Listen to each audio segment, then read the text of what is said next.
Hello, Facebook land. It is I, it is me, Allie. I don't know where I was going with that. It's Friday, woo woo. Friday, we'll do a little Friday dance, and we're dancing 'cause it's Friday. Woo woo. Dancing 'cause it's Friday, dancing 'cause it's Friday. Okay, we have somebody who joined us. Hello, person. If you'll do me a favor, hey, all right, people are joining, great. If you guys will do me a favor and just drop me a comment down in the comment section, that way I know they're working. That would be fantastic. Hey, Megan's with us tonight. Megan said me, hello. And we're dancing 'cause it's Friday, yeah, yeah. It's the Friday Night Live show, woo. Okay. That's all I got in me. It's been a long day. It's been a long week. So, okay, we're just gonna give people a few minutes to join here. Megan, you will probably like my cup for tonight.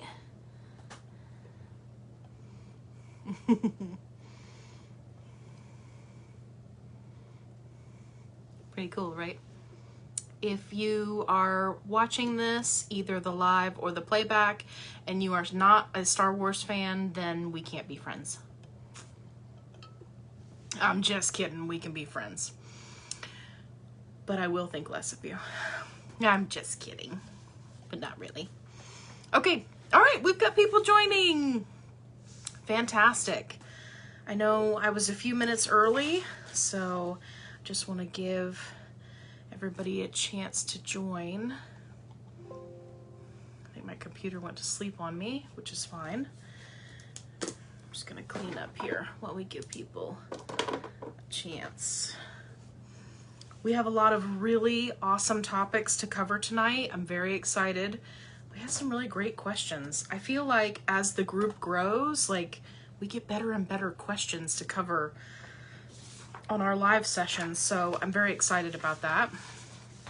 And what I'm going to do is I'm actually going to, sorry, I'm getting my computer here.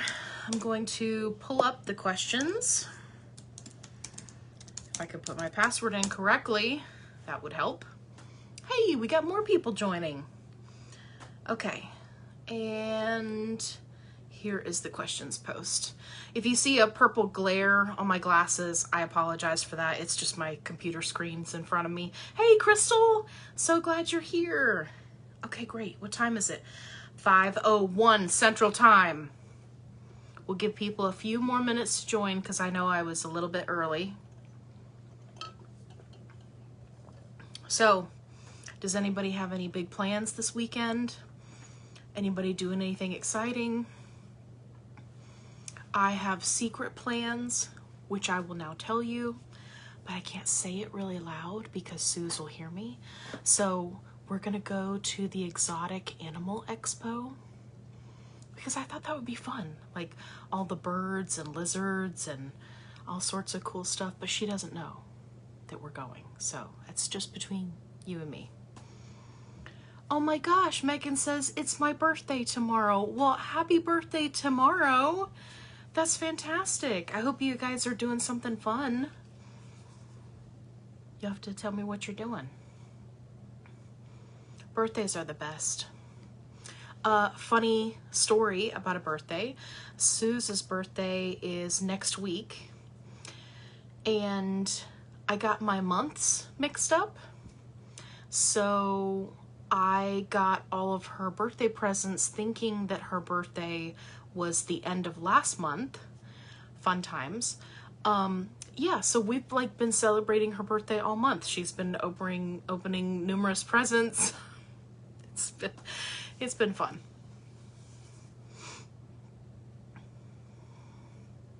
Okay, great. Okay, good. All right, we've got people joining. Fantastic. All right, so what I'm going to do is I'm going to go ahead and jump right into this. And if somebody joins and they miss their question, they can just watch it on the replay. So thank you guys so much for joining. I'm glad that you're all here. As usual, what I'm going to do is I'm going to cover the topics from the questions from the posts that I made in the group. I'm sure at some point I'll get sidetracked into something else. But if you have questions and you would like to ask them, just go ahead and pop them in the comments section. And what I'll do is scroll back through and make sure that we go through all the questions. So let's go ahead and just jump right into it. And the first one that I wanted to go over is one that I get asked a lot. And I'm just going to touch on it very briefly, if I can find it.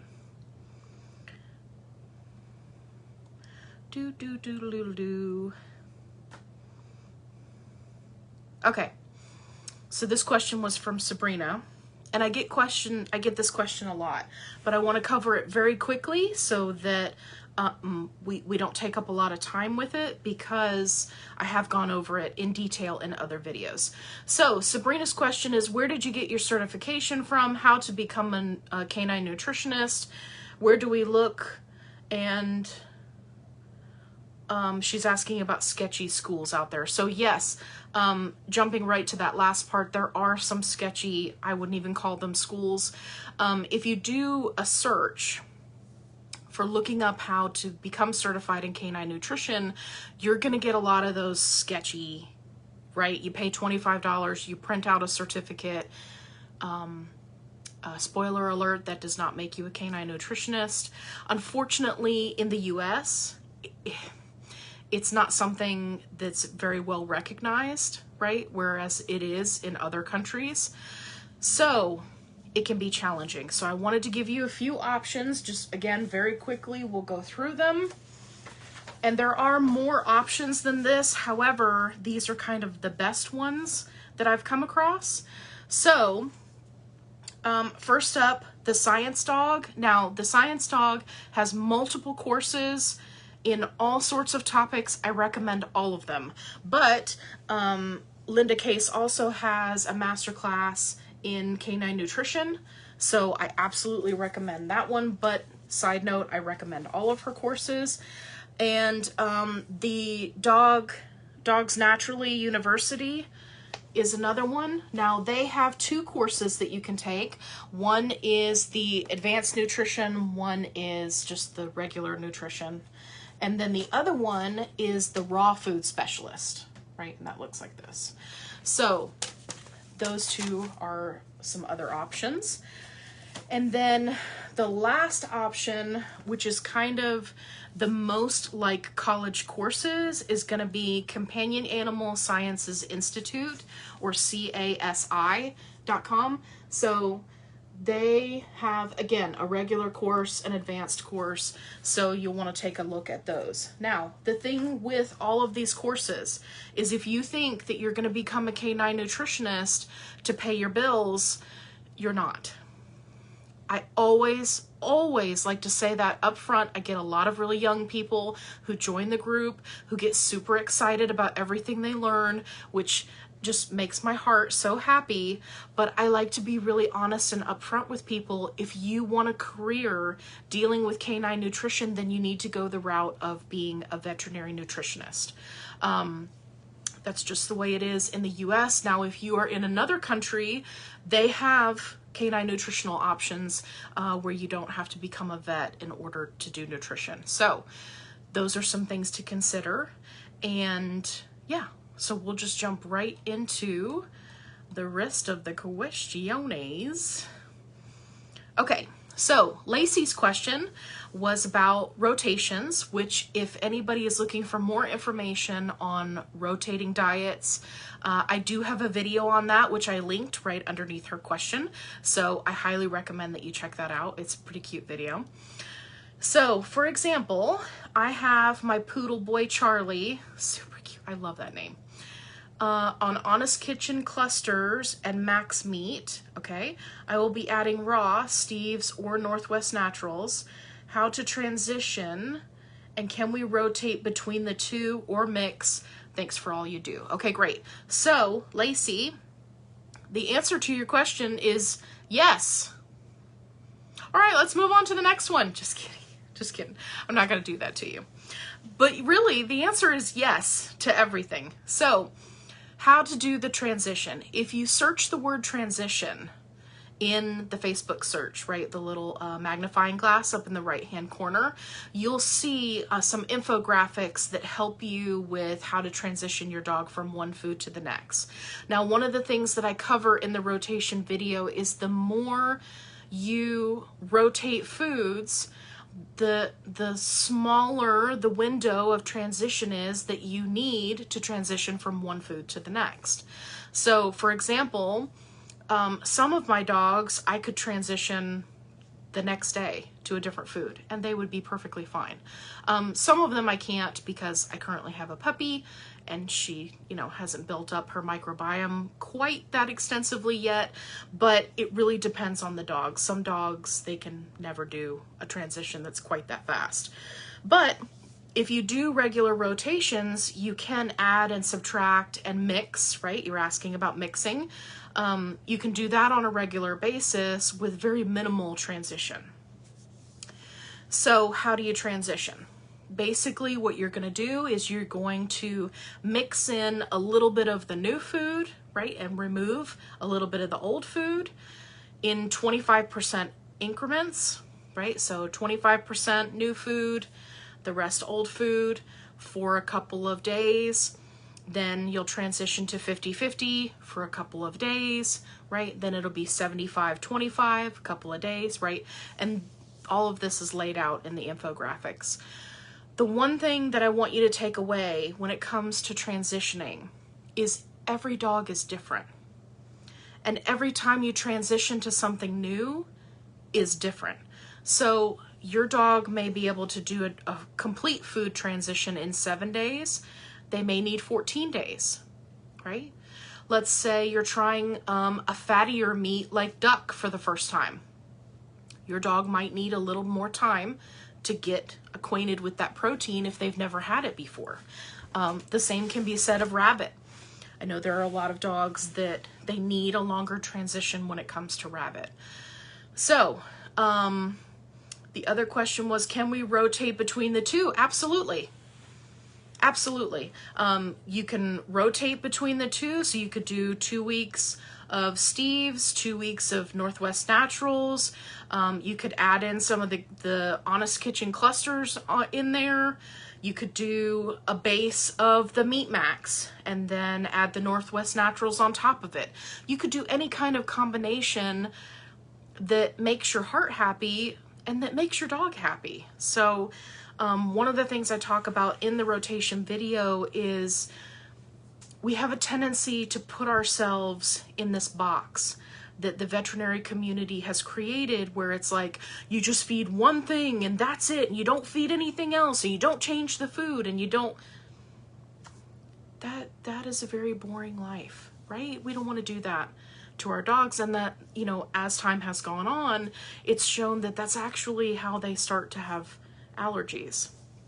So, Lacey, it sounds like you've got some really good ideas and you're off to a good start. The only thing I will say about all of the things that you listed is that what you don't want to do is get too excited too fast, right? Don't go dumping 4 things into a bowl, all different proteins, and you're like, yeah, all right, we're doing great, rotation, right? Just take it easy. Try to keep it to 2 proteins if you're going to be mixing things together, and try to keep them as like proteins. For example, if you're doing chicken, do turkey. And then the next time around you're doing, say, do beef and lamb, right? So you're kind of keeping them together. The only thing I will say is fish. I mean, you can pretty much, if your dog likes fish, you can pretty much mix fish with anything. But yeah, just don't get too crazy with it and you'll be good to go. Okay, now I know that we had a couple of questions, so let me scroll back up here.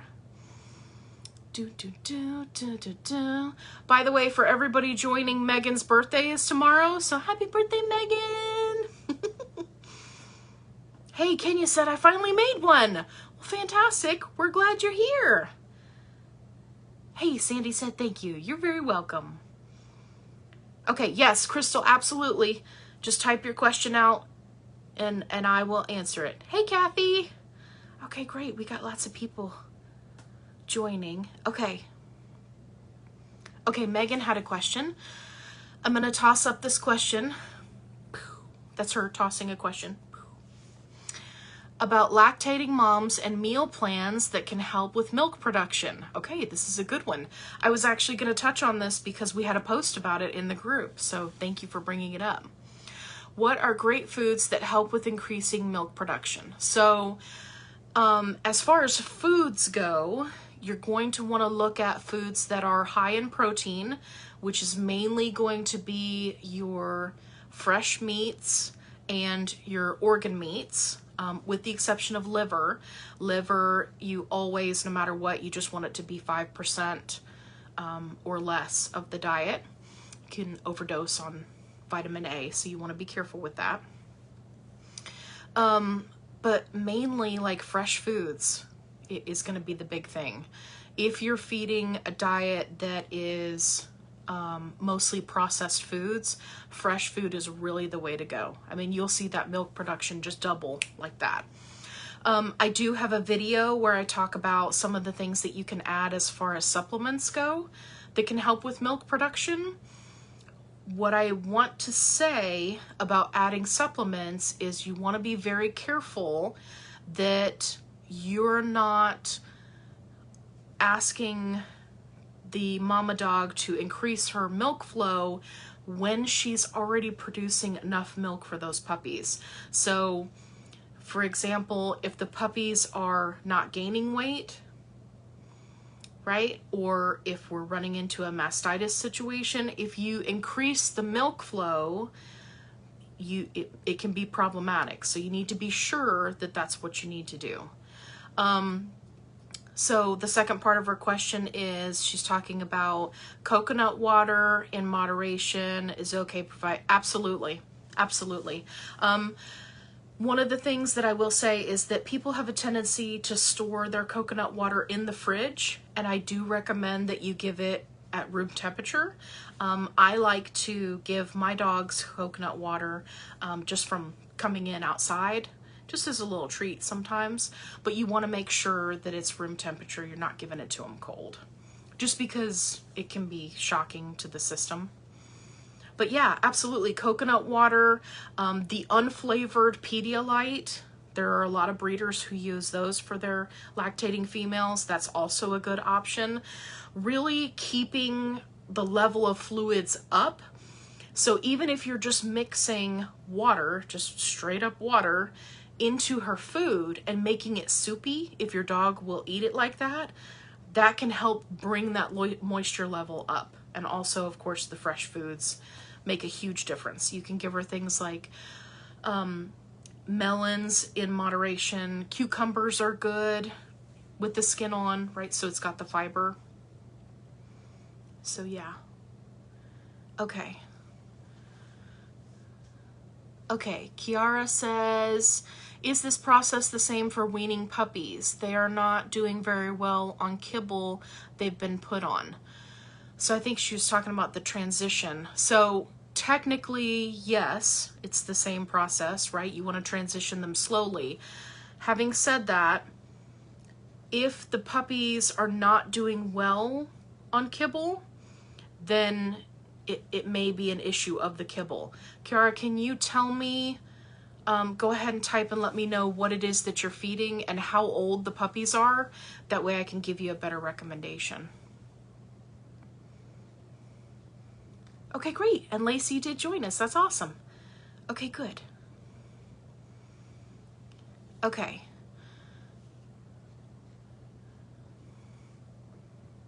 Good, good, good.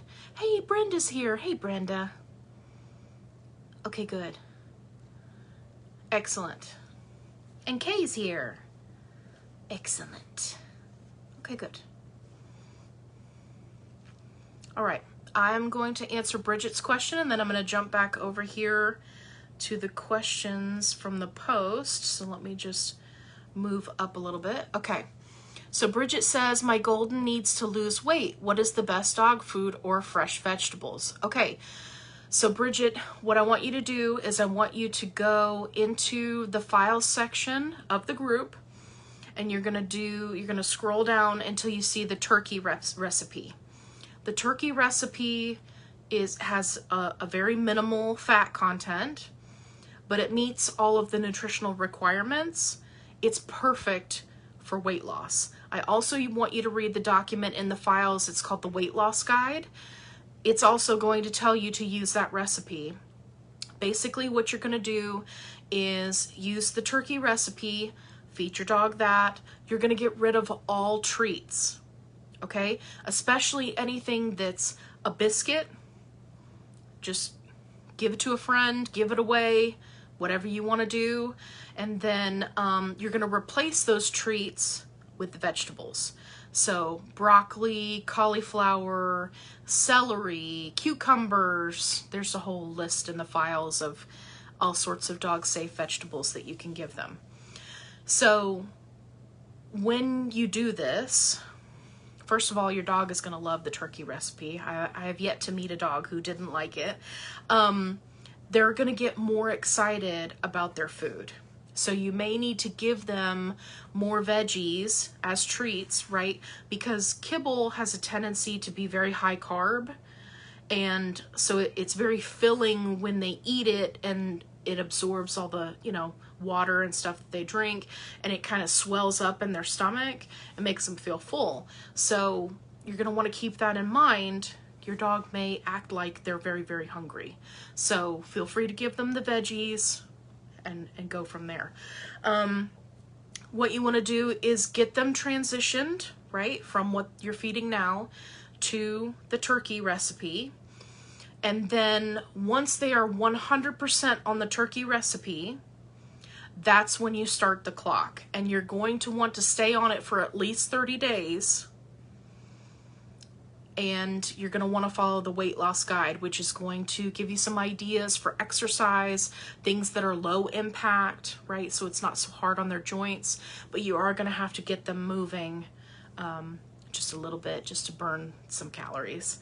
So yeah, weight loss guide, turkey recipe in the files, check those out. And we have had a lot of dogs that have used the weight loss guide and the turkey recipe and had a lot of success. So even if you don't plan to do it long term, if home cooking is not something that you're excited about, that's okay. But this is a solution that will help you get to the point where you could, okay, now I can transition to something else now that my dog is at a healthy weight. Okay, great. Okay, and then Kiara. Hey, okay, Cynthia. Fantastic. It just says CA, so I don't ever know what to say. I'm like, CA? K? Okay, great. Okay, Kiara says puppies are 6 weeks today and they are on Pure Balance Puppy. I was thinking of switching them over to the Honest Kitchen Dehydrated. Oop, it jumped up on me. Whole grain chicken formula or Honest Kitchen Puppy kibble. Okay, so Kiara, I'm sorry, I should have asked this. Can you tell me what breed or what mix they are so I have an idea of how big they are at 6 weeks? Also, let me know, are you just giving it to them 100% dry, or are you soaking it in goat's milk and then giving it to them? So let me know if you're doing it dry, and we'll go from there. I'm not a huge fan of the Pure Balance Puppy, but let me know and we can take it from there. If that's what you've got, you can always do something different next time. Okay, Bridget said yes, excited about home cooking. Ta-da! We've converted Bridget. Fantastic. Bridget, if you're looking for help on how to prepare the fresh food, I have videos on my YouTube channel where I show you the whole process, start to finish, how to store it. I just recently made a batch myself, so there are a couple of different options for you there. So definitely check out those videos. Okay, We're scrolling. Okay, Sandy's got a question. Can I just feed my dog what he likes? Raw chicken, other meat, cooked meat, apples, carrots, zucchini. I've tried and he hates the approved commercial stuff unless I hand feed him. So can you feed your dog what he likes? Yes, absolutely. You just need to make sure that you're working from a complete and balanced recipe. So take a look at the files. There are a whole bunch of recipes, and look through the ingredients and see, like one of the things you listed is carrots, zucchinis, apples, cooked meat, chicken, absolutely, raw chicken, fantastic. So the recipes in the files, you can feed them raw, right? Like you mentioned, the raw chicken, or you can feed them cooked as long as you don't cook anything. Some of the recipes have bone, right? Something with bone. Don't cook bones, right? That would be bad. So you can absolutely work from one of those recipes and feed him a home cooked diet. And it sounds like he would like that a lot better. What you can't do is just put together random ingredients that you have, because what will happen is over time he will become nutrient deficient. So you definitely want to start out using one of those recipes from the files. So give those a look and then let me know if you have questions after that. Sounds like he's got good taste. Okay. Mary's got a question. I have Poms that have been on raw food for months now. I get frozen chicken feet once every few days as treats. Okay, we're starting off great.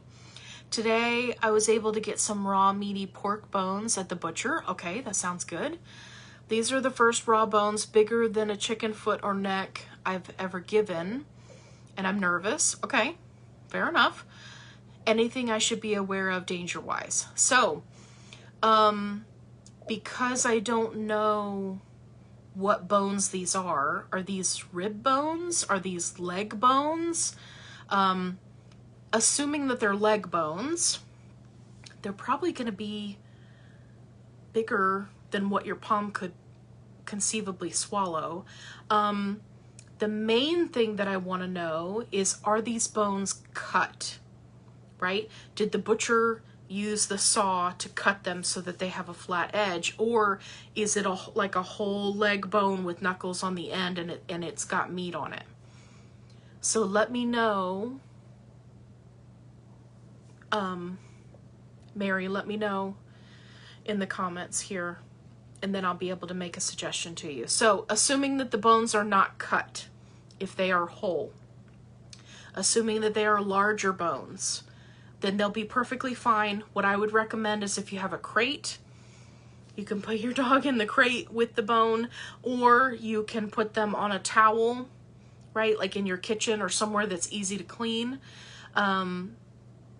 Or if it's sunny outside, you can give it to them outside and they could just go to town on it. Whatever you're comfortable with, as far as, you know, having big raw bones in the house, do that. As far as if they are, you know, going to be chewing it up, if it's not a smaller bone like a tail or a rib, they're not really going to be chewing it up. They're mostly going to be tearing the meat off, which is great. That's going to clean their teeth. But once all the meat is gone, assuming it's a big bone, you're going to want to remove it so that they don't try to crunch up the bone. And I'm just going to scroll down here and see. Okay, she hasn't responded yet. Okay. Sometimes there's a little bit of a delay, so Mary, just let me know. Okay. Oh. Cynthia said, retired teacher here. Got to camouflage my profile from students and parents. That's so smart. That's so smart. Good for you. I see all the time that, like, students and parents are trying to friend teachers. I'm like, those teachers are with your kids all day long. They do not want to be friends with them on Facebook. Stop it. Okay. Okay, Kiara responded. They are Yorkshire Terrier puppies. Okay, so they're small. The kibble is soaked in water. I've tried using a little pumpkin yesterday mixed in. I'm unable to get solid stools with this litter. My last litter did well, but they're having solid stools. Okay, soft stools, sorry. Okay, so,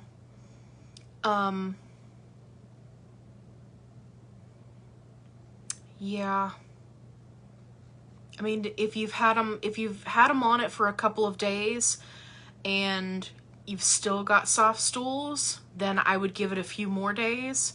If you've had them on it for over a week and you're still having soft stools, then I would look to see when was the last time you wormed them, right? Make sure that's not causing it, because when you deworm them, that can also cause them to have soft stools. And if it's been over a week, I would look at potentially moving them to another food. I don't know if that food is chicken-based or what the main protein is. Usually if it's a puppy food, it's going to be chicken-based because it's cheaper for them to meet the puppy nutritional requirements with chicken. Whatever the protein is for that food, if you decide to switch to something that's the opposite of that protein. So if it's chicken, switch to beef. For small puppies, right, toy size, I always had really good luck with Nature's Logic, which I always sent home with my puppies. And then also the Only Natural Pet Meat Max, which is phenomenal because it's already a jerky style food. And the puppies just absolutely gobbled it up. And they had nice, firm stools. So those are some options for you. Okay. Cynthia said, oh, Mary sent me a picture. Hey, good job, Mary. Okay, hang on. Mary, you're so smart. Okay. Yeah, that's going to be a no. Okay, so Mary sent me a picture of the bones that she got from the butcher, and they are very small, and they've been machine cut. So I wonder if I could turn you guys around so you can see what I'm looking at here. Hang on. Can you guys see that? Can you see it? So these bones, you see how they have all these sharp points on them? That's because they've been cut. See this one? That one's particularly bad. So when they have those, here, I'm going to turn you guys back around. When they have those sharp points on them, that is when your dog will chew them and then break off that sharp point and swallow it. So if it was me, I would take these bones, put them in a pot, and I would make broth with them. And if you want more info on how to make bone broth, I do have a video where I show you how I do it with chicken feet. It's the same process that you use to use these kind of bones, but I would not give that to your dog. Not even if you were holding the other end of it, not even if you were supervising, I would not give those to your dogs. So I'm so glad that you sent me those pictures. That was smart on your part. Okay, Cynthia says, okay, puppy patent of 1-year-old pup called to say her vet reported 1.5 inches of body fat when she was spayed. Wow. I'm actually going to cook her a supply of the turkey recipe to try. She's older. Okay. Yeah, absolutely. Now, the key when you're feeding a fresh food diet is, especially if the dog is overweight, if the dog is an adult, which I'm assuming, yeah, this one is at 1 year, you want to feed 3% of their body weight, and that body weight needs to be their ideal weight.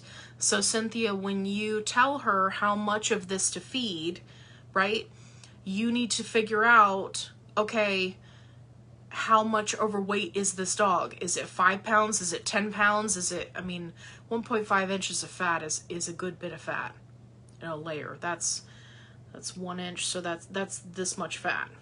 That's a good bit around the whole body. So take a look at the dog in person if you can, or get her to send you lots of pictures, or a video is also good. And see if you can figure out how much the dog weighs now and what the dog's ideal weight would be, because that's what you want to base it off of. You don't want to feed 3% of what the dog is weighs now, because the dog is overweight, obviously. But yeah, good luck with that. Okay, here we go. Melissa says, you always talk about variety. I do a variety of brands and protein. Excellent. From pre-made raw, but I'm wondering if I should also be adding in something like small batch or open farm lightly cooked. If so, do you recommend doing it for young puppies too? So could you rotate to something like small batch or a lightly cooked? Absolutely, you could. You don't have to. What you're kind of doing is you're up here as far as quality goes, right? Because raw and home cooked are right here. Here's home cooked, here's raw. Home cooked is only slightly better because when it's slightly cooked, it's actually slightly easier for them to digest, but that's the only reason. So they're neck and neck, right? Top quality. So if you want to rotate between the best of the best, yeah, you can absolutely do that. If you wanted to rotate and come down and you wanted to do a freeze-dried raw, you could do that, right?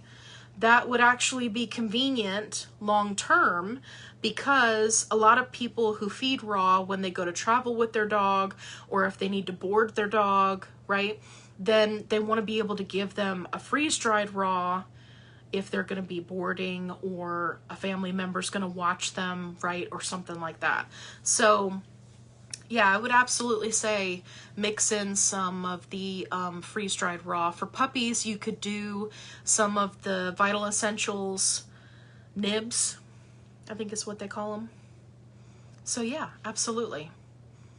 And again, rotating proteins, rotating brands, all of that. The raw, if you do lightly cooked, which you could even do yourself. So yeah. Yeah, you want to give your puppies variety. Now, it depends on how old the puppies are, right? That's part of it.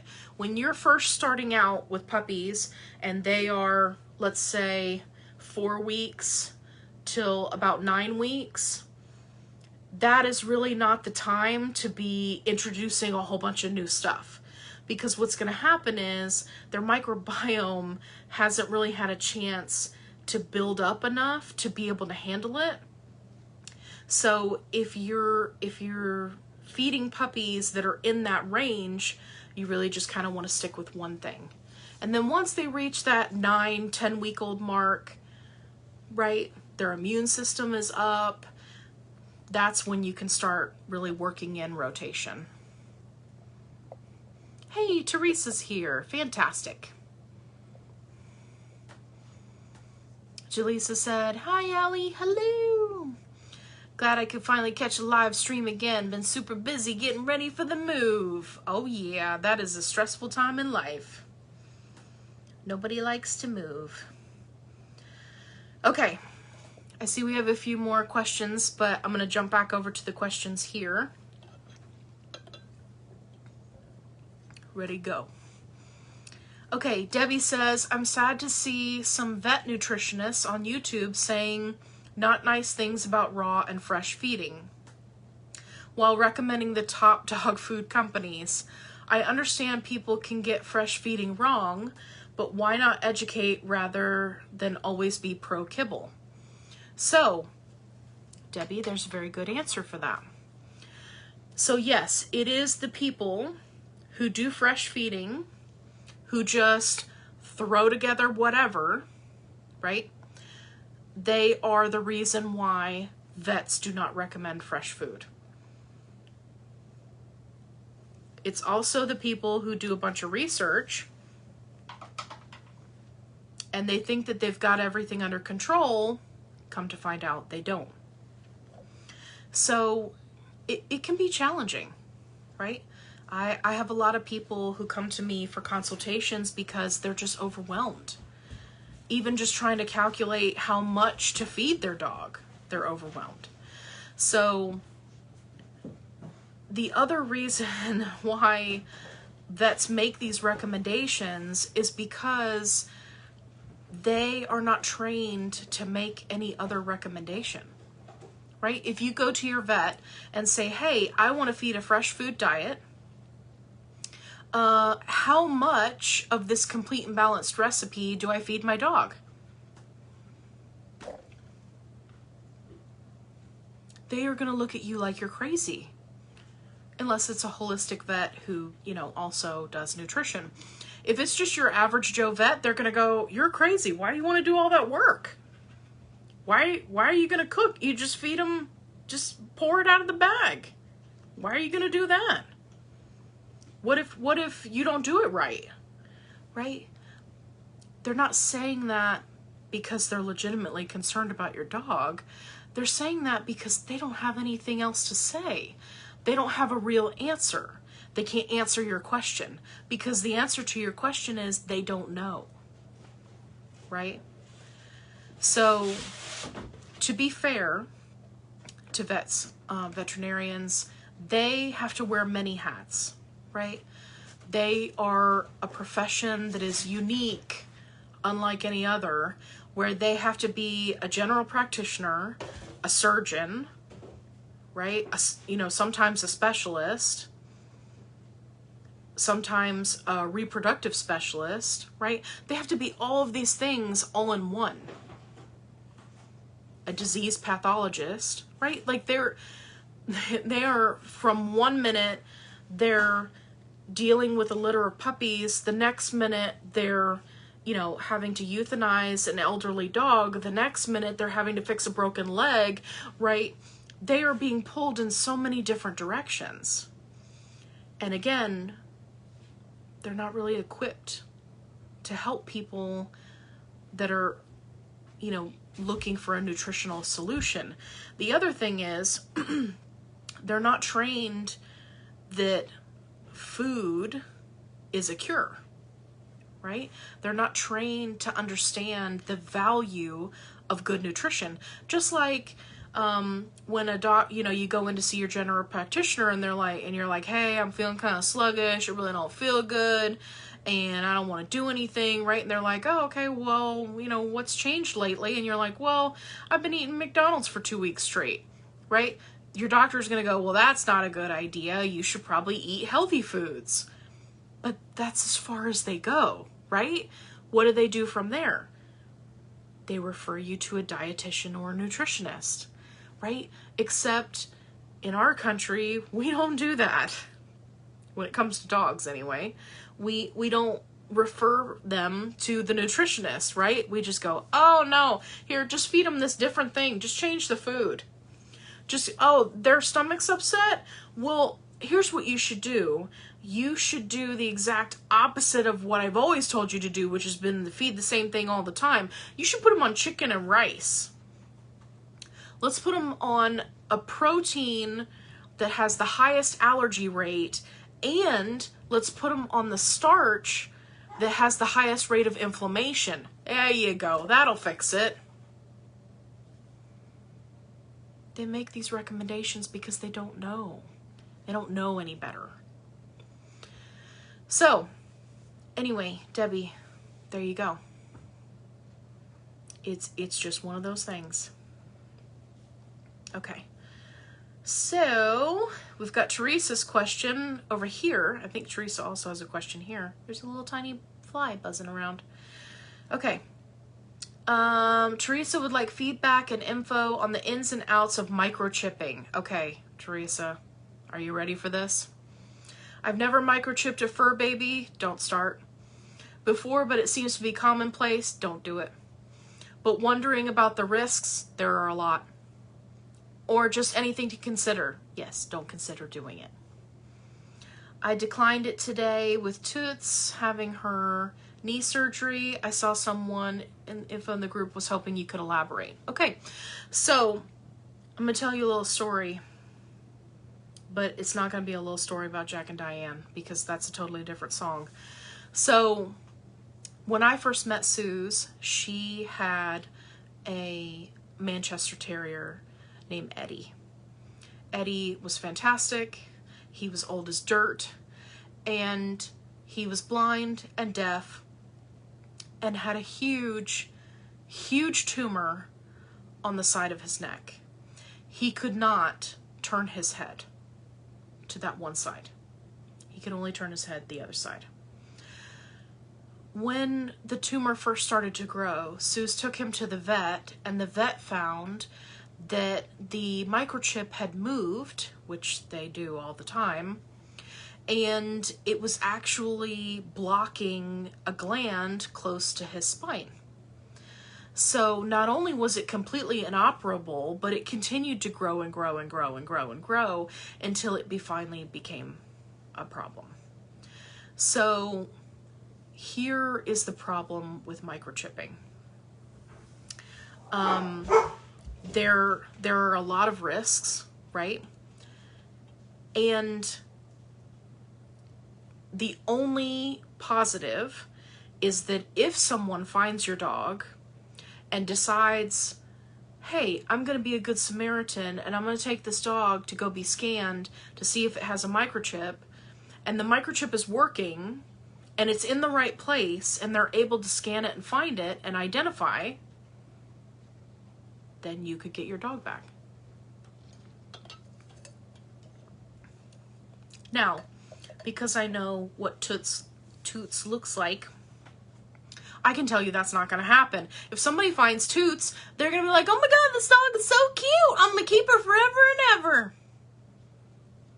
Which is what happens in most cases, right? Unless it's a neighbor or somebody you know or someone who's seen you with the dog, you're not getting your dog back. Especially in this day and age when there's, this puppy shortage and people are getting crazy. No. You could pray for a good Samaritan. But all of the dogs that I ever had that were microchipped, I always had them check the microchip every time I went in.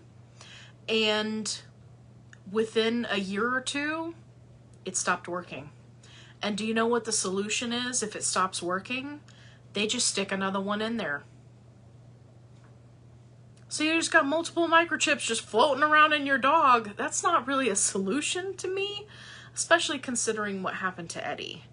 So I am a much bigger fan of if there is a possibility that your dog could get lost. For example, you're traveling, you're on vacation, right? I am a much bigger fan of the collars that have the GPS tag, right? Where you can track and see where the dog is. That is much more accurate, much less likely for something to go wrong, right? I would highly recommend doing something like that. I don't recommend microchipping. I know there are a lot of people who do it, but I personally have not seen a lot of success with them. And I mean, having worked in rescue and talking to people, one of the first things we had to ask them was, did you have the dog scanned for a microchip? No, we just found him. Or no, my family member found him and they couldn't keep him, right? So you're relying on people to put in that extra effort, and not all of them are going to do it. So I'm not trying to be a Debbie Downer. Oh, sorry, Debbie. I'm not trying to be a downer, but I'm a bigger fan of GPS tags, right? Your dog doesn't have to wear it all the time, but certainly in situations where something could happen, that would be a good option. So yeah, not a fan of the microchipping, but it was a great question. Okay, Christina said, skin lesions, are they always related to diet/allergies? No. What testing should be done to find the allergen? So depending on what type of skin lesion we're talking about, you would want to see a dermatologist and have them do a skin scrape. or have, at the very least, have lesion identified, because it could be any number of things. Guys! They're arguing. It could be any number of things, right? It could be an allergy, it could be a hot spot, it could be an allergic reaction to a pesticide in the grass, it could be ringworm, it could be, you see what I'm saying? Like, it could be where the collar rubbed them raw, right? So there are a lot of variables to take into account. But it's not always an allergy. It could be indicative of something else, which is why you want to have it checked. Okay, great. Let's keep going. Okay. Clarissa says, can we do a cooking lesson? Yes. Like baking treats together as a group. Absolutely. Yeah, I did that little gnat is buzzing around. I did a cook with me, and I actually linked the cook with me underneath her question. But yeah, we could do something. I've been looking for a baked treat option that I would feel comfortable recommending to everyone. The problem is biscuits are not an ideal treat for dogs, and I feel like people give them too often. So I really don't want to encourage that. What I would love to do is I would love for everybody to go to their local thrift shop, find a dehydrator, or even just use their oven, and we do like a dehydrated meat treat, right? Like a DIY make your own dog treats. I did a video on how to do this with chicken, and it was a huge hit. The dogs loved it. So I would love to do that. But yeah, we can actually do another cook with me. That would be good. Okay, let's go to Brenda's question. Brenda said, I have a 10-day-old puppy who is not gaining weight. What would be the best formula to make or buy? She's nursing. I pull her out with mom every 4 hours for 3 days. Still no gain. The others are great. Okay, my question to Brenda was, is she losing weight or staying the same weight? And Brenda said she's gone from 5 ounces down to 4.8, but is back at 5. Okay, so I would recommend that you just keep doing what you're doing. I wouldn't supplement with formula unless this puppy is significantly smaller than everybody else and is having a tough time getting to mom. I would not supplement. When they're staying at the same weight, that's okay. It's when they start drastically losing weight continuously, that's when you want to be concerned. So at this point, she had a little bit of a dip. It sounds like you got her back on track. I would just keep doing what you're doing. If you feel like she needs to eat more, then wake her up from sleeping and put her over there with mom and encourage her to eat and see if she'll eat a little bit more. The other thing you could do, I think you said you were doing every 4 hours. You could knock that down to every 3 hours, right? Or do it every 4 hours, but check on her every 2 hours if you can, to see how that goes. Okay.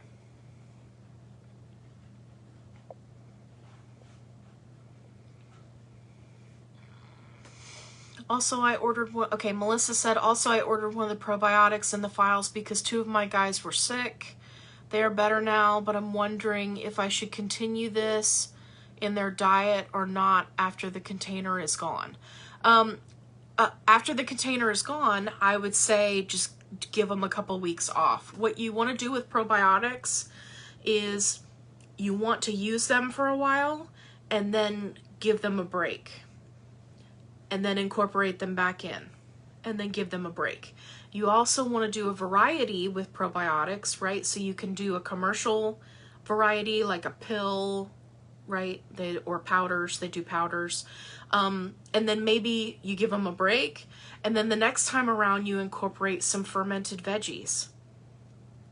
That would be a good option. That way you're giving your dog a variety of what good bacteria and things they're being exposed to, so you can really build up that microbiome. Okay. Nailed it. Okay. Cynthia said, current pups go home next week. I want to send spay neuter info and recipes to give them. Is it cool to print them from the group files? Absolutely. 100% absolutely yes. Please do. Yes. If you even want to include, you know, in case somebody needs help, if you want to include the little link for the group, or like a little screenshot that shows them the picture, right, so they can look it up on Facebook, absolutely. Yes. Please do. Yeah, I mean, I put all of this information together so that people can share it, and I want people to share it. So, yeah, that's fantastic. The other thing to consider, Cynthia, with the spay neuter is Puppy Culture has a phenomenal spay neuter packet that has all of the studies, all of the information, everything that I have linked in the files, but it has a lot of infographics that are very easy to read and follow. It's just like a little 2 or 3 page pamphlet. It's not a long read. Anyway, you can purchase those to put in your puppy kits as well. And like I said, they're pretty fantastic. So you may want to consider doing that as well. Okay. Okay, Kiara said it's been over a week and they have not been wormed yet. Yeah, I would change the food. It's been over a week and they're still having soft stools. I would change the food.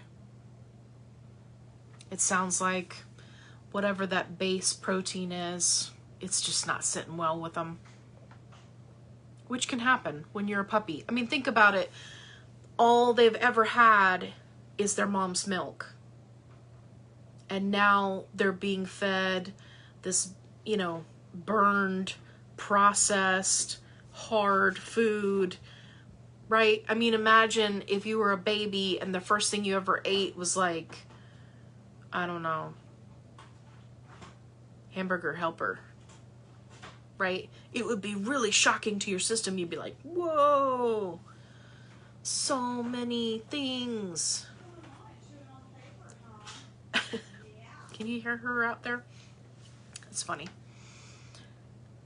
Okay, good. Mary's gonna make broth. Whew. Oh, she's gonna play the Wii. Can you hear the Wii out there? Too funny. I'm gonna have to knock on the thing. Hey, let me know if you guys can hear the Wii, because if it's too loud, I'll ask her to turn it down. She's crazy. Okay. Okay, so Cynthia says ideal weight average of siblings is 30 pounds. She's 48 right now. Wow. Yeah, so I would definitely be doing 3% of 30 pounds. That's how much I would be feeding.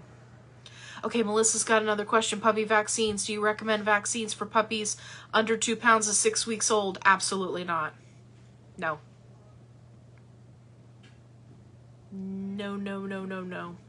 So with the Pomeranian puppies, we did not vaccinate until as close to that 8-week mark as we could get, because they are just too small. They are way too small.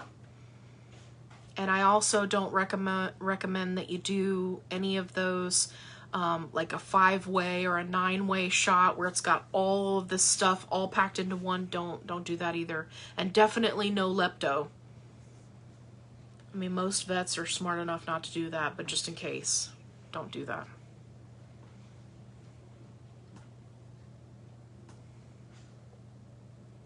Okay. Sandy said, Allie, I'm more of an improviser.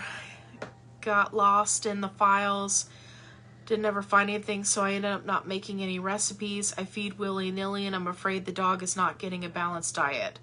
He will eat the approved commercial food for maybe a day or two if I feed him, then the next day not. I think he likes the raw the best. Any suggestions?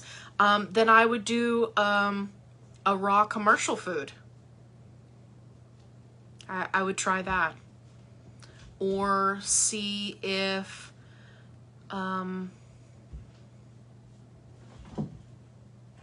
this dog is an adult, you could do the Karen Becker beef recipe, assuming that he likes all of those ingredients. It's very short, very straight to the point, very easy to put together. But yeah, you can't be an improviser. I'm sorry. I know that's not what you want to hear, Sandy, but you really can't. You either have to find a commercial product that he will eat, even if it's, you know, for a week, and then you rotate to something else. But yeah, you can't just make up stuff, because he will be some kind of nutrient deficient, because dogs are not good at self-regulating when it comes to, hey, I'm low on zinc today, I need to eat an oyster, right? So we have to do it for them, just like you would do it for kids. So yeah.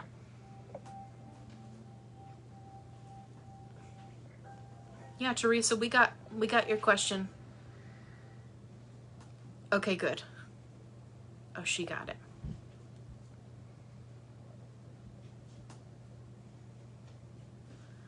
Okay, Brenda said the other puppies are way bigger.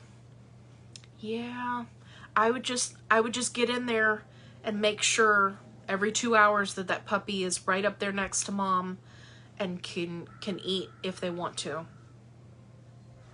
If they're not losing, if they're not distressed, right? Then I wouldn't try to formula feed on top of that. You could do, if you're trying to boost your puppy, you could do some liver water. I have the recipe in the files. Just a couple of drops, maybe in the morning and at night. That would be a good option. That'll give your puppy kind of like a nutrient boost.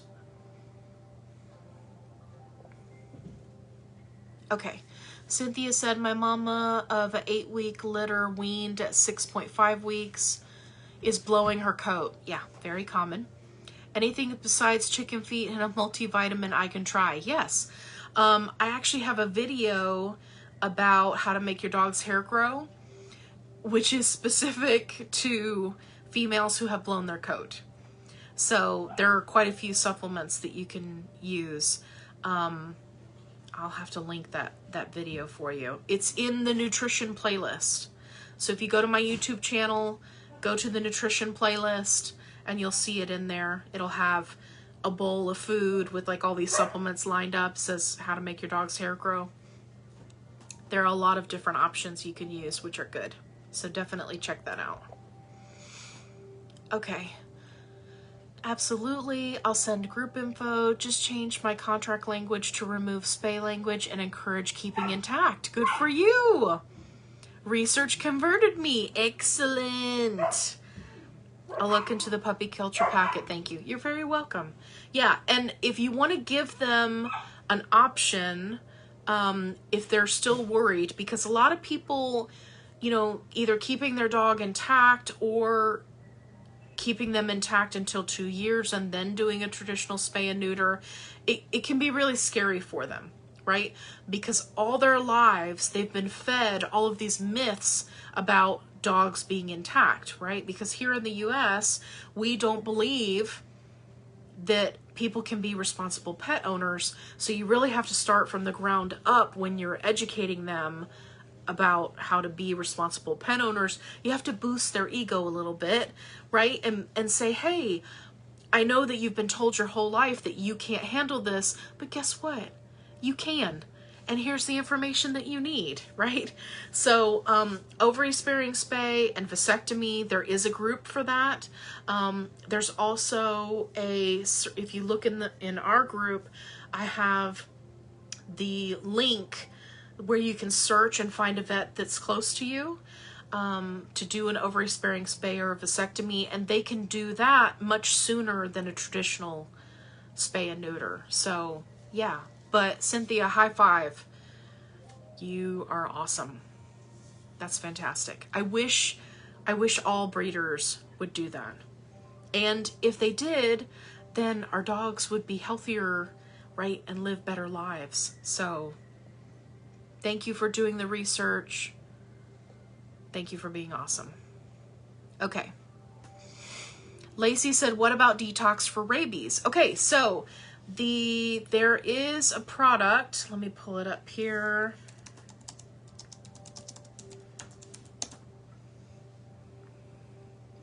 Da, da, da. Okay, here it is. I'm going to show it to you. Hang on. Hold, please.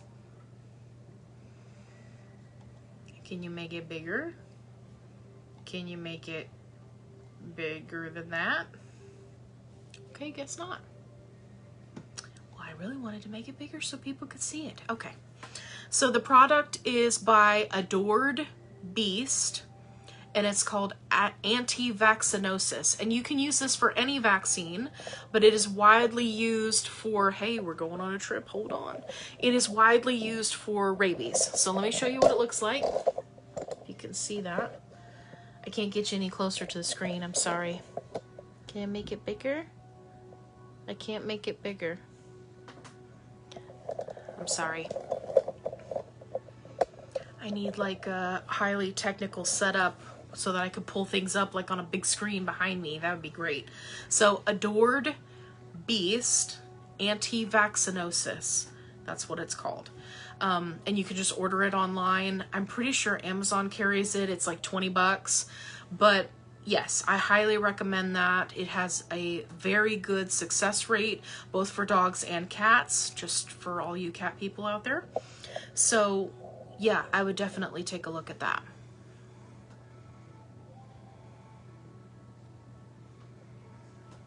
Okay, Sandy said he does not like raw commercial. He's a 5-pound, 6-month-old Pom. Okay. So, she's wanting me to suggest a specific file. So let me pull up the files here. Hold on for one more day. You gotta hold on for one more day. Things will go your way. If you're not all singing along with me right now, then my heart is hurting. Okay, so the first, I would do the boneless beef adult and puppy recipe. It's one of the first ones that pop up. And then take a look here at the ingredients. Boop, boop, boop, boop, boop, boop, boop, boop. Make sure it doesn't have anything crazy. Yeah, beef, beef heart, beef liver, eggs, kale, spinach, broccoli. Yeah, this is pretty straightforward.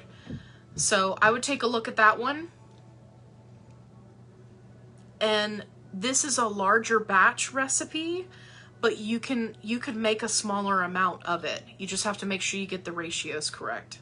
So take a look at that one and see if that would be good. Also, you want to check out the picky eaters file and make sure that your dog is not running the show, because it sounds like your puppy is running the show. So definitely take a look at that. That'll help you as well.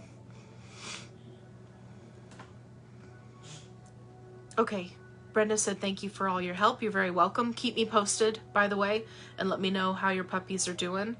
Or how that one specifically is doing. If she loses weight again, the puppy loses weight again, then you could definitely start supplementing. But I'm hoping that if you just do some liver water, right, just kind of get their vitamins up, it'll get them going.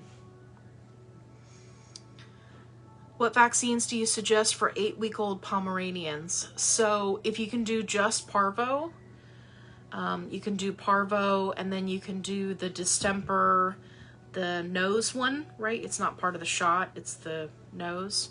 You can do that. Basically, you want to just keep it simple, right? You're not doing a shot that's like a 5-way shot. Now, having said that, with Pomeranians, if they are not close to 2 pounds, then I would wait, hold them, right? Meaning don't send them to their new homes yet. Let them get a little bit bigger. I've had puppies that when they got to the 8-week mark, I mean, they were like a pound and a couple of ounces. And I was like, yeah, there is no way I'm giving you a shot. You are not even as big as a Coke can, dude. That is not happening. You are going to wait until you're older. So the longest I've waited for a puppy, specifically that puppy, was he finally got big enough, and it was close to 12 weeks, but he was very, very small. So if they're not quite that small, then you don't need to wait. But it's always better to hold them back and wait, especially with Pomeranian puppies, right? They're small. You can keep them inside. You don't have to let them outside. You can keep them kind of quarantined away from adult dogs, right? So yeah, you just got to do the best you can. But a lot of it really depends on how big they are. The other thing you can do is you can ask your vet to give a modified shot, which is a smaller dose, so that they're not getting the whole vial of vaccine being pumped into this little tiny fuzzy body. So, and then also the anti-vaccinosis, right? The Adored Beast. You can have that on hand as well, and that'll help. Okay.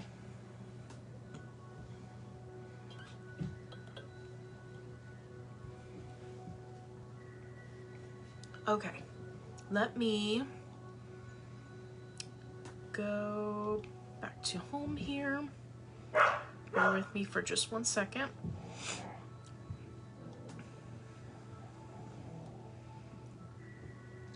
Because Melissa has a question about Steve's, and I don't remember. Oh, it's not listed. Okay, hang on.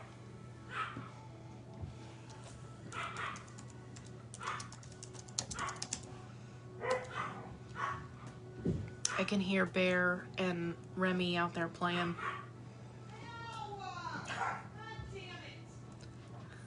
Sorry. I'm sorry if you heard that. Okay.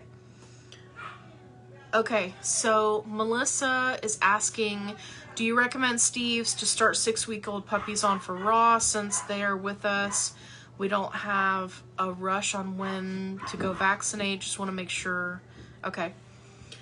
So you'd have to tell me which one you're looking at using. So right now I'm going to pull up the patties.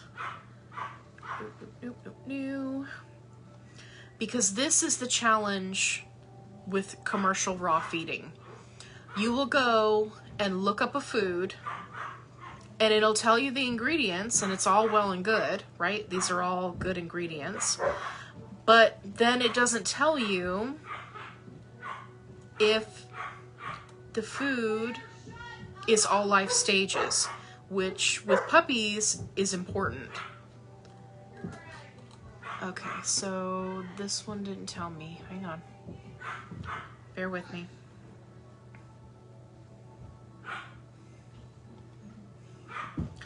Raw pet food for DOGS. That's what we want.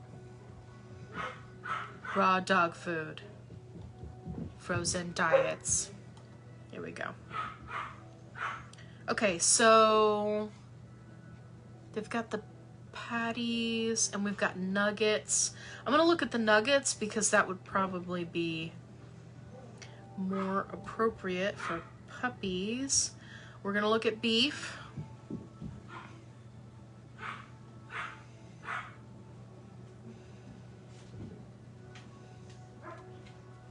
Okay. See, this is the thing with these sites, like they make it so complicated.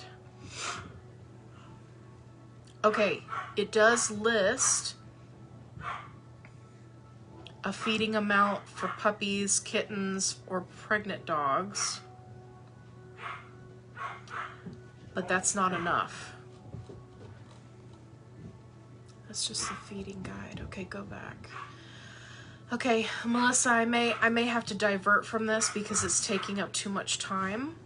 So what you need to do is get on the Steve's website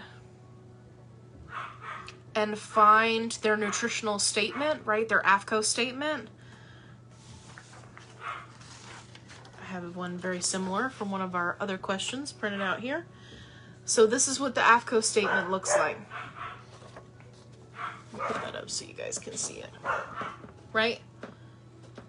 And it'll tell you this food is formulated to meet the requirements, blah, blah, blah, blah, blah, for all life stages, right? That means puppies. Sometimes it'll say all life stages, including large breed puppies up to 90 pounds, right? Or something like that. You need to find that statement for whichever one of these Real Steve's foods that you want to use, just so that we can be sure that it's okay for puppies. Because I'm looking at their ingredient list and it's looking a little bit short. So I'm not sure if it is all life stages. So I would take a look at that, and then that would answer your question on whether or not you could start them on it at 6 weeks. Okay, great. Okay, good. Okay, Ashley says, hi Allie, how long after vaccination is Adored Beast effective? So the idea is that you give it shortly after they have the vaccine, right? So that they can get the best use of it. As far as how long after a vaccination, I have no idea. I don't know. Let me see.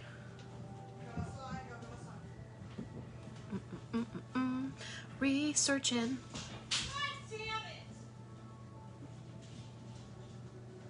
Something fell. Okay, says give by mouth 4 pumps per day, twice a day. Hi, we can all hear you yelling. Yeah. We can hear the we too. Okay, sorry. It's okay. I'm playing the Wii. Are you having fun? Yeah, the little girl bit me on the back of my calf so Oh. hard. Okay. Are you scarred for life? I think so. It's gonna leave a mark. Yeah, so baby shark. I know. Okay. So if you're wondering why I was hollering, it's because I got bit. Okay. All right. Bit and then tripped. Okay. All right. They're in rare form tonight. Combination. Just hang in there. The puppy bit her. Remy is going through the stage where she is a baby shark and she will bite the back of your legs because we're teaching her not to jump up. So now she doesn't jump up. Now she just bites you at the back of your legs when you're walking. Puppies, man, I tell you, they're the best. Okay, so it says for 10 days. So I'm assuming twice per day for 2 days following an unavoidable vaccine. Okay, yeah, so 10 days is what they're saying. So if you just recently got a vaccine, you could order it if it hasn't been 10 days yet and you'd like to try it. Okay. Let me go back. I have so many windows open. Go home. Let me make sure I haven't missed any more questions from our... I just saw myself on Facebook. It was crazy. Where is my post with my question? Here it is. Here it is. Okay, let me find where we were. Bear with me. I'm so sorry, you guys. You're doing great, by the way. Lesions. Talked about cooking session. Talked about puppy not gaining weight. Okay. All right. And we're live. Okay. I found my spot, so we're good. Okay. So Letitia says, do you have a healthy satin ball recipe or something similar? I don't need it now, but would like a healthy one saved for next litter if I need it. The recipe I made was very unhealthy. Of course, something I found on Google. I added more veggies to make it a little healthier, but it was still not as healthy with hamburger meat. My mama is getting too skinny feeding her pups. Okay, and you were trying to get her weight up. Extremely picky this time around. That's why I used it. Also, I'm in CA, which could be California, could be Canada. I need to log off by 4 p.m. So if this video isn't posted for me to watch later, can you please message me the recipe? Yes. So yes, I do post these later. So if you're missing this right now, then no worries. So as far as a healthy recipe, it really depends on what you mean by healthy, because the satin balls themselves are designed to be high calorie, which is why it helps nursing moms, put weight back on. One of the things that you can do, I do have a recipe in the files, and one of the things you can do is switch out some of the items, kind of like what you did with the veggies, but you can switch them out for organ meats, which are very high in vitamins and minerals, right, which will help boost her. The only thing you want to be careful about is you don't want to add anything that's high fat, right? Because that'll cause a whole bunch of other problems. So what I would do is, if you're concerned about, I think there's cereal that's listed as one of the ingredients in the satin balls. They're just using it as a binder. If you would rather use rice or quinoa, you could absolutely do that. Yeah. I mean, the recipe itself is, it's really just making meatballs for your dog, because the majority of breeders are feeding kibble. So they're just giving them that nutrient boost. So if you want to make your own meatball, right, and you want to do hamburger meat, ground chicken, some organ meat, some veggies, and then bind it all together with some rice, that would be great. There you go. Satin balls. Boom. Right there. Because again, the whole point is to really kind of boost those calories. So having some high protein, some carbs, a little bit of fat, but not anything that's like, crazy, then yeah, you could absolutely use that. So go for it. Play around with it. See what your girl likes and what she'll eat, right? For example, my dogs love cottage cheese. So I get the Lactaid brand, right? Lactose-free cottage cheese. So it doesn't cause them to have diarrhea. And I mix that in. You could do something like that and mix it into your meatball recipe, right? Assuming that your girl likes cottage cheese. Same thing with something like ricotta. If you're having to do a lot of calcium supplementation, I know there's a lot of people that give calcium to nursing moms. You could absolutely do ricotta, which is actually higher in calcium than cottage cheese. Again, you'll have to check and see if your dog likes ricotta. So yeah, give that a try. Okay. Oh, okay, she's driving right now. Okay, good. Well, please be careful while you're driving. This always makes me nervous when people are driving. I'm like, oh my God, please don't get in a car wreck. Okay. Be careful while you're driving. Yes, you can replay this. I always post these, and then I post them in the group and to my YouTube channel, so no worries. If you miss something, it's no worries. Okay. Now we're going to go on to Jeannie's question. Jeannie said, I feed my Maltese baked potato, green beans, carrots, and chicken. Is this good for her, or am I missing something? So, Jeannie, I know that you have the best intentions for your Maltese, and by the way, I love Maltese. I think they're so cute. This is not a complete and balanced diet. So, what I would do is take out the baked potato, take out the green beans.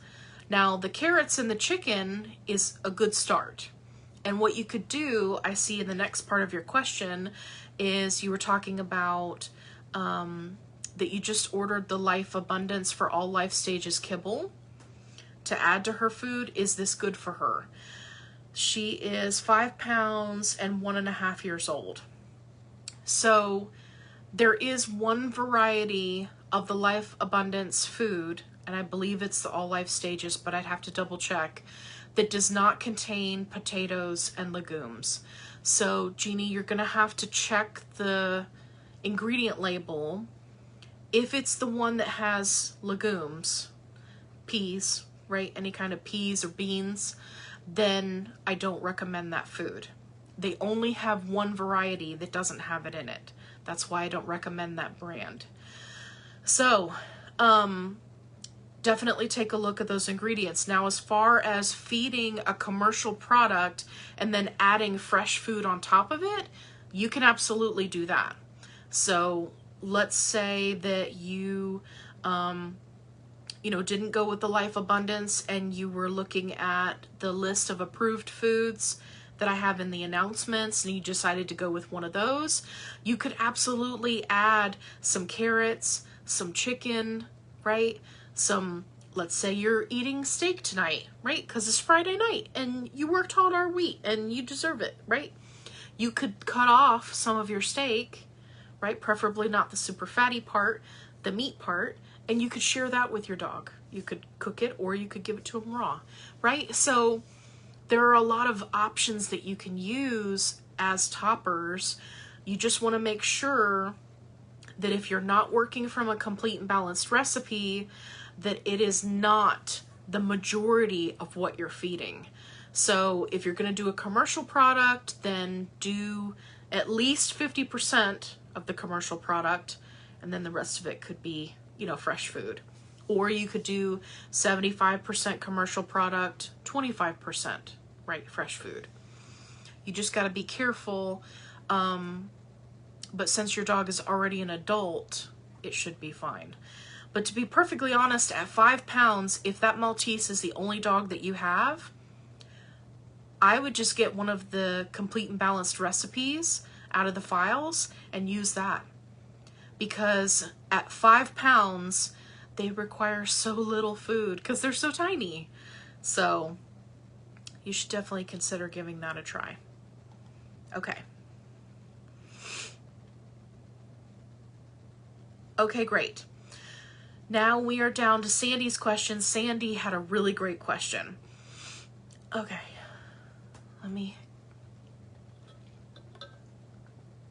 I talk so much. Okay, commercial foods so that they are complete in the nutrition a dog needs. Why should we feed a homemade diet? Sandy, perfect question. Love it.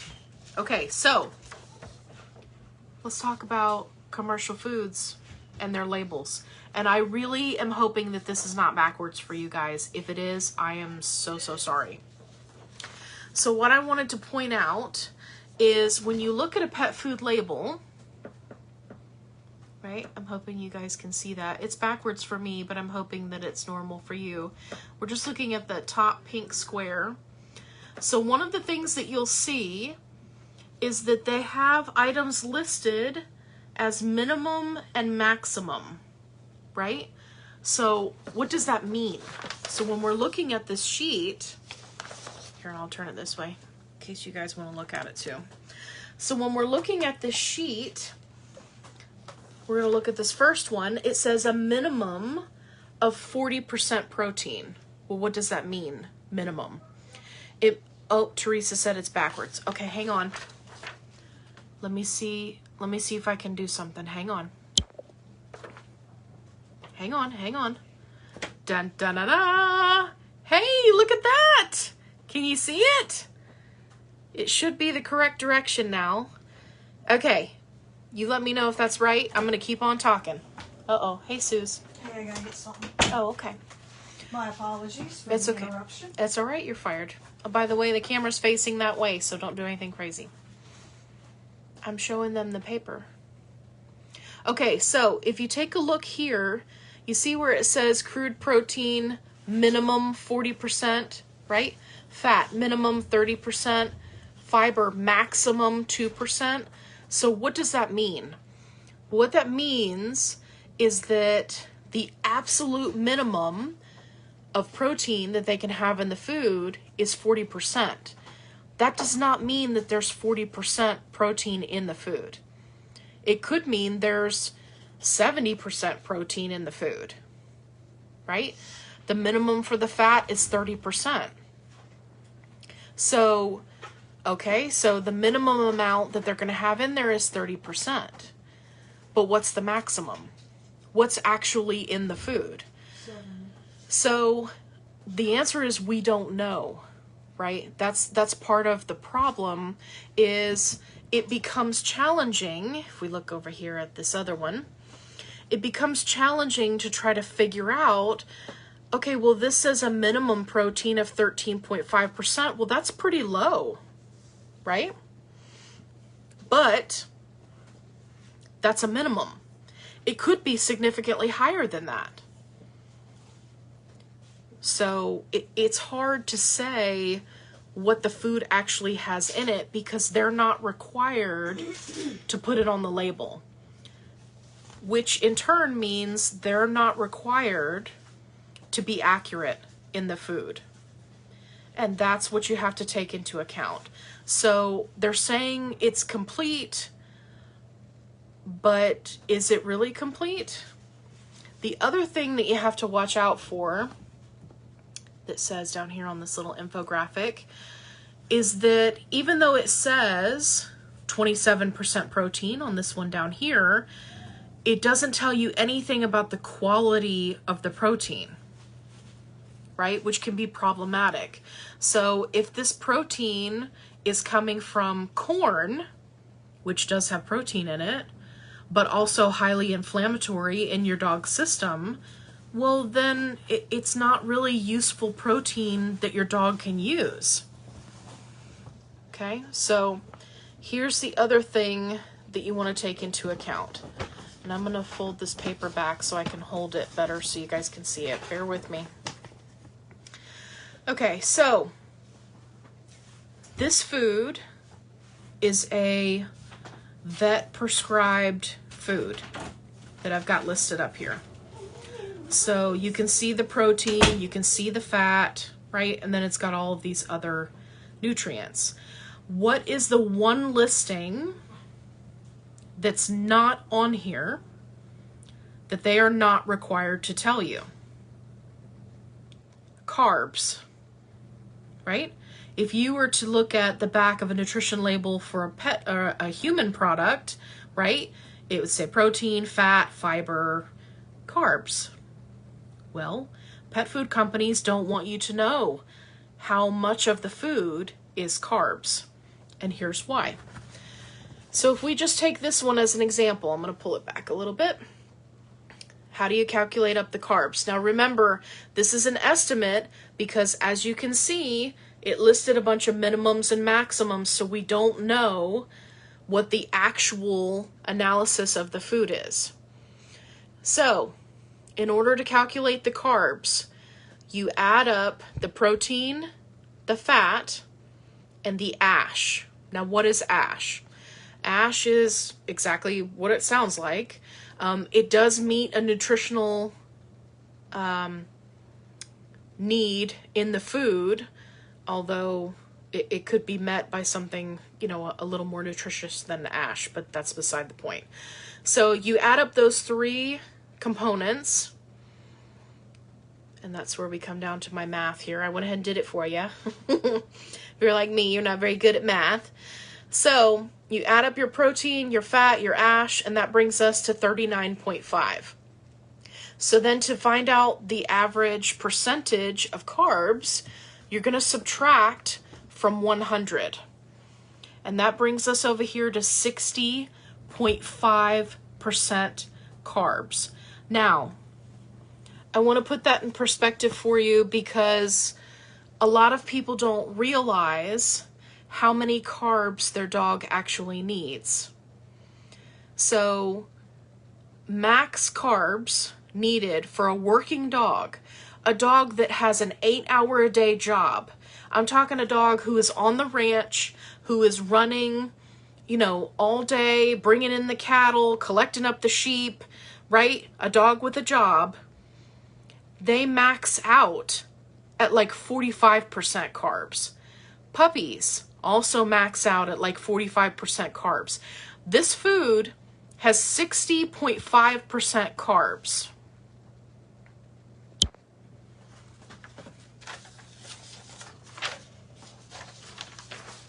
Now, are you ready for the kicker? This food is a veterinary prescribed weight loss food. And this is the point in our show where I drop the mic, because that's ridiculous. This is why pet parents are so frustrated with going to their vets for nutritional advice, and they get told to purchase expensive prescription food that doesn't work, that doesn't help them. Ooh, I got low battery, right? So we've got a dog that's overweight, so we're going to put him on a food that's 60% carbs. That's not setting anybody up for success, right? So since I got a low battery reading, I'm going to go ahead and jump over. But Sandy, I hope that gives you a better understanding. They say it's complete, but you have to take that with a grain of salt. And if you're ever wondering if fresh food feeding is better than any commercial food that you can purchase, then I challenge you to try it for 30 days. Just for 30 days. You could swing it for 30 days.